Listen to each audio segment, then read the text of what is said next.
Sebagai kota besar, Kota Denpasar tidak bisa terhindar dari pesatnya kemajuan zaman. Bangunan maupun perumahan kian padat, begitupun penduduknya.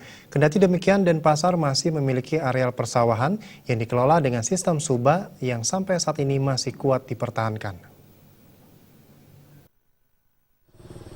Salah satu dari subak tersebut adalah Subak Sembung yang menjadi ekowisata di Kota Denpasar. Keberadaan subak yang berada di Banjar Adat Pulau Gambang, Desa Adat Peguyangan, Kelurahan Peguyangan ini tetap bertahan dengan kuat di tengah maraknya alih fungsi lahan saat ini.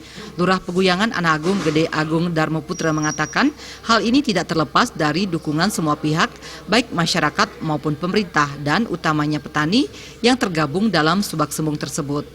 Apalagi aturan berupa awik-awik sebagai landasan dalam sistem subak sangat dipegang teguh oleh kerama subak. Dengan hantaman bertubi-tubi dengan adanya alih fungsi lahan, kami di sini di Subak Sembung memiliki kiat-kiat tersendiri untuk menghadapi hal-hal seperti itu. Di mana persatuan antara kerama subak di sini yang memiliki persatuan kuat di sini. Jadi untuk menahan gempuran daripada alih fungsi lahan itu. Untuk terkait dengan menghadapi alih fungsi lahan, jadi kerama subak niki medue aweg-aweg. Jadi aweg-aweg nike jadi merupakan suatu landasan yang dilaksanakan oleh kerama subak niki untuk menahan arus daripada alih fungsi lahan pun niki. Jadi aweg-aweg nike berlaku untuk semua yang ada di Subak Sembung niki.